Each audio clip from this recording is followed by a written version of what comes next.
In the vast cultivation world of battle through the heavens, strength isn't just about talent or effort. It's also about the blood flowing through your veins.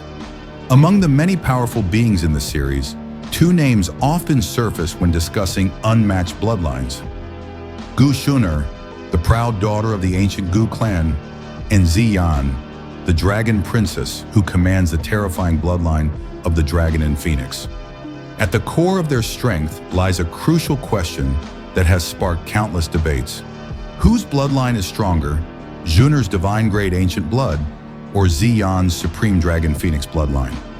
Let's begin by examining Gu Xun'er's divine bloodline, a lineage that symbolizes the highest standard of human cultivation in the world of Du Qi. As a direct descendant of the ancient Gu clan, Xuner's status was already extraordinary, but it was during her coming-of-age ceremony, an event that serves as a test of bloodline purity, that her true potential was revealed. Initially, her bloodline was determined to be at 9th grade, which alone shocked those present.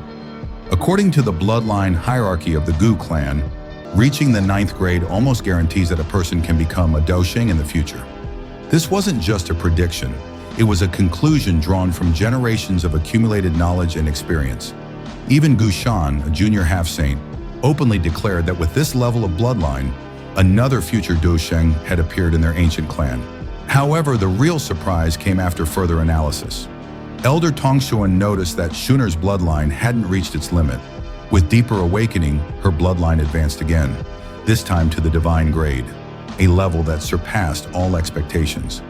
This wasn't just an achievement, it was a declaration that Xun'er possessed the most refined divine bloodline in Gu clan history.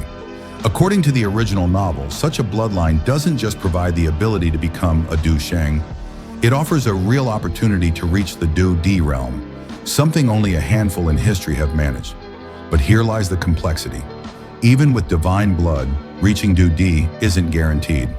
The path requires reaching 9-star Dosheng, a peak few can touch. The jump from 8-star to 9-star is a massive hurdle. Take Lei Ying, the patriarch of the Thunder clan, for example. He's already at late-stage 8-star Dosheng, but still struggles to step into the 9th level. This proves that even for the most talented, the journey beyond 8-star is an almost insurmountable wall. Therefore, Shuner, with her divine-grade bloodline, has the potential. But whether she reaches Du Di still depends on time, cultivation, and opportunity. Now let's turn our eyes to Zeon, the mysterious and powerful girl who possesses one of the rarest hybrid bloodlines ever seen. The fusion of the Tai Shu ancient dragon and the heavenly phoenix. Unlike Xun'er, whose power comes from an ancient human lineage, Zeon's strength stems from the combination of two of the most powerful magical beasts in the entire world. She is not just a dragon, nor just a phoenix, she is both. After consuming the dragon and phoenix origin fruit, her bloodline evolved, achieving its perfect form.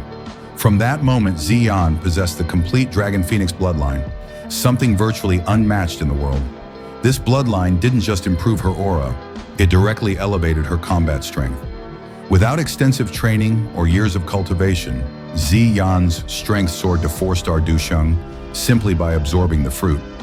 That kind of explosive growth was unheard of, and while the novel didn't dwell much on the raw power of the Dragon Phoenix bloodline at that moment, the outcome spoke volumes. Her strength skyrocketed, and her potential surpassed the expectations of even the oldest and wisest beings in the realm. But what makes Zeon's bloodline even more terrifying is its hidden passive bonus. The novel hints that a fully matured Dragon Phoenix bloodline can reach a power level comparable to a true Du Di. Now, it's essential to be clear, comparable doesn't mean equal. In a direct fight, a Du Di still holds the upper hand. But the fact that a bloodline alone can bring someone's power close to that level, without them even reaching true Du Di status, is a frightening thought. No divine human bloodline is known to offer that kind of raw physical might. And that's the key difference: physicality. Zeon's strength lies in her beastly constitution. The dragon and phoenix are revered not only for their spiritual power, but also for their overwhelming physical dominance. Their fusion grants Zeon a body tougher, stronger, and more durable than any human cultivator could ever hope to match, even one with divine blood. This kind of advantage in combat can often be the deciding factor. That said, there's still more nuance. Even though Zeon's bloodline power is massive, it also requires cultivation and refinement. Bloodline potential doesn't mean immediate invincibility. It must be developed over time. Just like Xun'er, Zeon's path to supremacy demands growth, discipline, and battles. However, Zeon's explosive growth speed gives her an edge in terms of rapid development. Another hidden detail lies in the regulation of Xun'er's divine blood. Gu Xun'er, her father, made it clear that until Shuner's bloodline was completely stabilized and matured, she was not allowed to lose her purity. Why? Because her bloodline required stability to ensure her future path as a top cultivator remained untarnished. This specific warning reveals how delicate and complex the divine bloodline is. Unlike the Dragon Phoenix bloodline, which thrives on physical evolution and violent transformation. Unfortunately, this scene was cut from the animation, but it's an important piece of lore from the novel that gives insight into the fragility and precision required to fully unlock divine blood potential. So what's the final verdict? If we consider cultivation speed, physical advantage, and combat potential, the Dragon Phoenix bloodline holds a slight edge. Its brute strength, the explosive power boost from the origin fruit, and the ability to approach Do D level make it extremely dominant. On the other hand, Shuner's divine bloodline is more refined, stable, and geared toward the long-term goal of reaching the Do D realm through spiritual mastery and cultivation foundation. Both bloodlines are unmatched in their own right. One is a sacred, noble path of divine inheritance. The other is a raw, chaotic force of beastly fusion.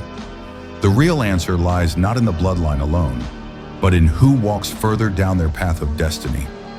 Xun'er and Zeon each represent different extremes of power: mind versus body, refinement versus force, heritage versus mutation. And perhaps the world of battle through the heavens is only as powerful as the balance between these two incredible legacies. Power comes in many forms, some refined, others raw, but in the end, it's how one cultivates their path that defines their true strength. Whether it's Xun'er's divine grace or Zeon's beastly dominance, both bloodlines reflect the peak of what's possible in the world of battle through the heavens. So what do you think? Which bloodline do you believe holds the greater potential in the long run? Let us know your thoughts in the comments below. And if you enjoyed this deep dive into the lore and hidden strengths of your favorite characters, don't forget to like, subscribe, and turn on the notification bell so you won't miss out on more powerful content from the world of Donghua. Thanks for watching, and until next time, keep cultivating your passion for epic stories.